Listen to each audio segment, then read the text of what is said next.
Good day, ma'am and sir. We are the students from Pamantasan Lungsod ng Muntinlupa College of Criminal Justice.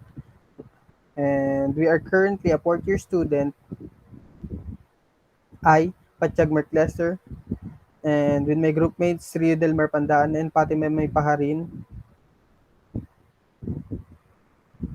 we are going to present our research called the COVID-19 Pandemic Management and Wellness Status of Barangay Alabang, Muntinlupa City, basis for a proposed well-being webinar or theoretical framework. We choose the pandemic management theory or PMT. It is a psychological theory based on a biocentric health management approach. It is uses the data obtained in study to describe an external first circle. Six phases of coping with the burden of lockdown and the further load process of COVID-19 pandemic are defined, such as orientation phase with load interpretation, acute and chronic phases of negative load consequences and phases with positive consequences. Furthermore, it describes a pace with a biocentric sustainable change in ethical attitudes to protect life during pandemics.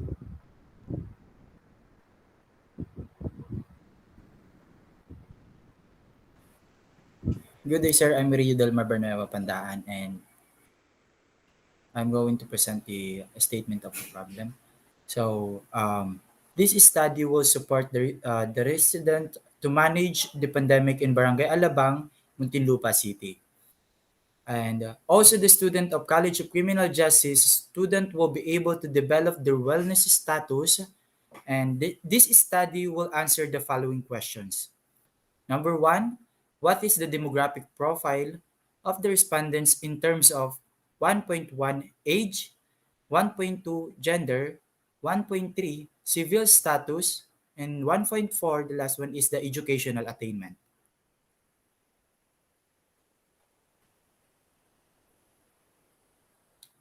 Okay, number two, what is the COVID-19 pandemic management of Barangay Alabang, Muntinlupa City in terms of 2.1 knowledge and 2.2 skills, 2.3 manners.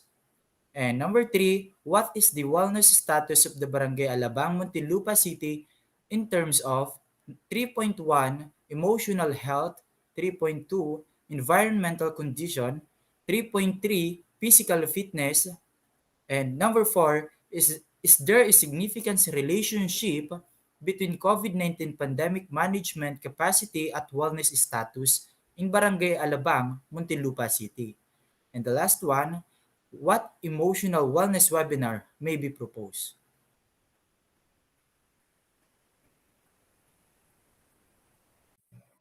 For the summary of findings, based on the results of the series of investigations and analysis of the data in Chapter 4, the findings and answers to the stated problems are hereby presented. Number one, what is the demographic profile of the respondents in terms of 1.1 age? Majority of our respondents are in the range of 31 to 40 years old, which is 125 or 29.8% out of 420 respondents, 108 in the age of 18 to 25 or 25.7% respondents, 72 or 17.1% respondents, and in the age range of 45 to 50 is 58 or 13.8%, and for the lowest number in the age range is 50 above, which has 57 respondents or 13.6%.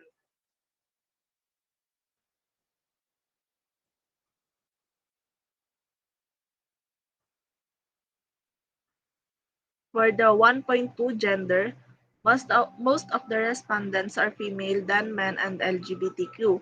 On the basis of the graph from the Google Forms poll that we conducted, 283 or 56.67% out of 420 respondents, while 168 or 40% out of 420 respondents are males, and 14 or 3.33% of the respondents are part of the LGBTQ.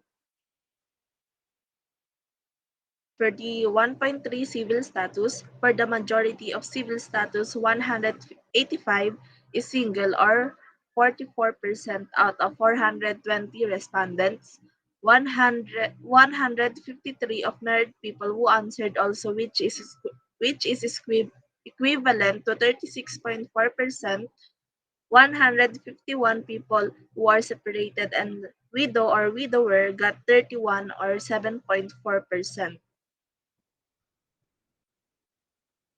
And for the last demographic profile, 1.4 educational attainment, 190 out of 420 respondents or 45.1% of the respondents has just graduated from college. There is only a slight difference in the high school graduates, 168 or 39.9%. For the elementary graduates, 41 or 9.7% in the educational attainment. And educational attainment is none of the above or those who did not finish their school, 12 or 2.9%, vocational got 10 or 2.4%. Number 2, what is the COVID-19 pandemic management of Barangay Alabang, Muntinlupa City in terms of knowledge? COVID-19 pandemic management and wellness status in terms of knowledge. Using alcohol to sanitize the hands as the highest in rank with 4.74 weighted mean, which is strongly agreed by our respondents, and the people watching news regarding COVID-19 is the lowest with 4.59 in weighted mean, which is strongly agreed by our respondents. 1.2 skill. In skills, we're taking measures to keep myself safe from COVID-19. First in the rank with 4.74 weighted mean is strongly agreed. The lowest in rank which the respondents are strongly agreed with 4.64 weighted mean is the reading and listening carefully the news regarding to COVID-19. 1.3 manner. In manners, covering the mouth and nose while sneezing, as the highest in rank with 4.74 weighted mean, which is strongly agreed by our respondents, and the discriminating the person who have cases of COVID-19 is the lowest with 1.61 in weighted mean, which is strongly disagreed by our respondents.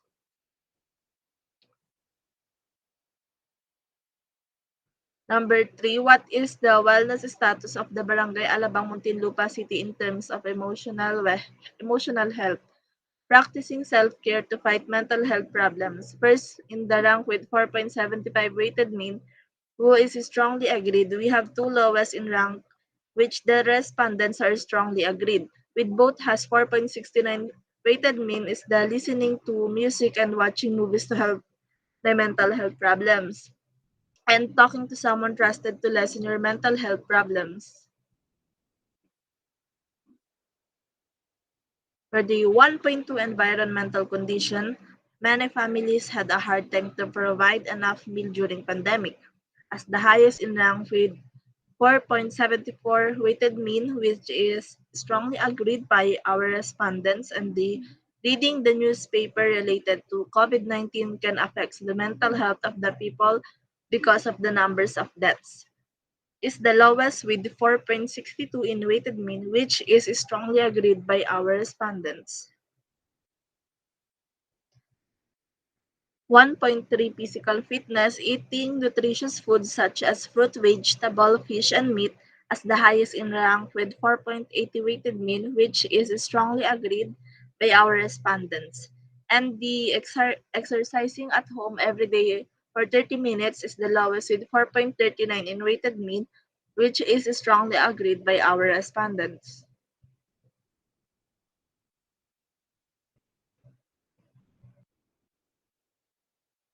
So number 4 in the sub-variables is there is a significant relationship between COVID-19 pandemic management capacity at wellness status in Barangay Alabang, Muntinlupa City. So The findings is the COVID-19 pandemic management is significantly related to the wellness status. In order to do that, the data was analyzed using Spearman-Rao correlation. The result shows the COVID-19 pandemic management have a significantly strong positive correlation with the wellness status. And the number five, what is emotional wellness webinar may be proposed? So we choose the COVID-19 um, which is the COVID-19 pandemic management and wellness status of Barangay Alabang well-being webinar.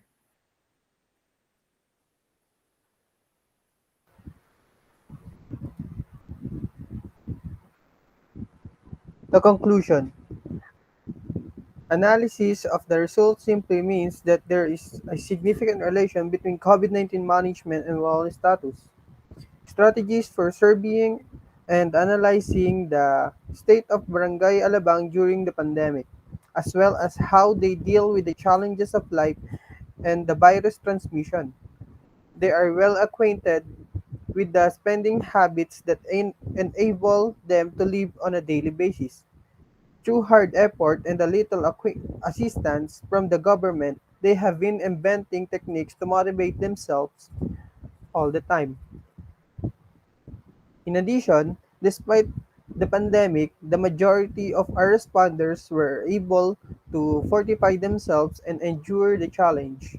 Not all the families improved in expressing themselves, but the numbers of responders who live on a daily basis was even higher and increased significantly as a result of the results.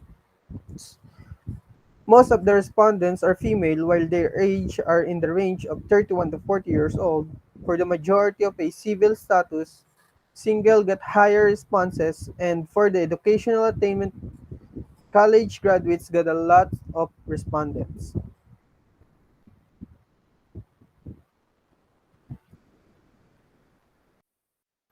So the last one is recommendation, and these recommendations are made after a careful examination of the study findings and conclusion, as well as evaluating them. So the respondents of Barangay Alabang should maintain the social distancing, wearing of face mask even just in front of their house, should have a better knowledge, skills, and manners about the COVID-19, and organize the facility to those who are infected of the said virus. Sanitize the facility, streets, and houses, and discipline the people who are infected to quarantine themselves as not to affect others. And the pamantasan ng lungsod ng Muntinlupa may appoint the interactive instructional websites, lectures, and activities for teachings that students may find difficult to comprehend through other means. A student will benefit from the addition of academic material to complement their learning. Considering the fact that the online lectures are frequently engaging and informative, students' attention is drawn to them and hopefully considered to important students who are working while studying.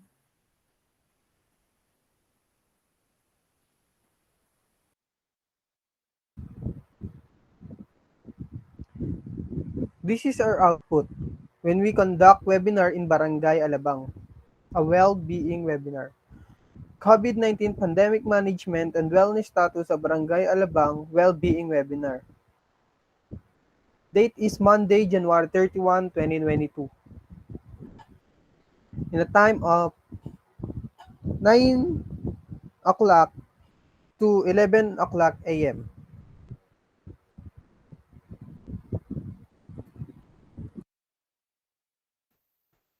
With the starting of opening prayer, yours truly, and opening remarks by Sir Isagani Nazareno, um, and inspirational talk with Dr. Antonio D. Flores Jr. Ardin, and introductions of the resource person, Fatima Paharin, and PowerPoint presentation, followed by question and answer, and Closing remarks with Sir Isagani Nazareno, and closing prayer with Mark Lester Pachaga, and free consultation with our Dr. Vladimir Acuna.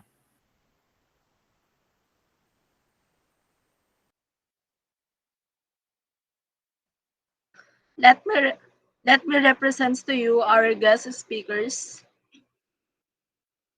Dean of the College of Criminal Justice Pamantasan ng Lungsod ng Muntinlupa, our beloved Dean Dr. Antonio D. Flores Jr., the Barangay Alabang Muntinlupa City Chairwoman, the Honorable Christine May A. Abbas, and for the guest speaker of MD St. Luke's Medical Center, Dr. Shine G. Smith, our clinical psychologist, Dr. Vladimir T. Acuna. This is prepared by College of Criminal Justice students of PL the researchers, Fatima Mayti Paharin, Mark Lester L. Patiag, and Rio Del Mar B. Pandaan. This is signed by the chairwoman of the Barangay Alabang of Muntinlupa City, Honorable Christine May A. Abbas. Thank you for watching our presentation, and good day, ma'am and sir. I, Patchag Mark Lester, together with my group mates, Rio Del Mar Bernuevo Pandaan. and Fatima Paharin pa. And this is the end of our presentation.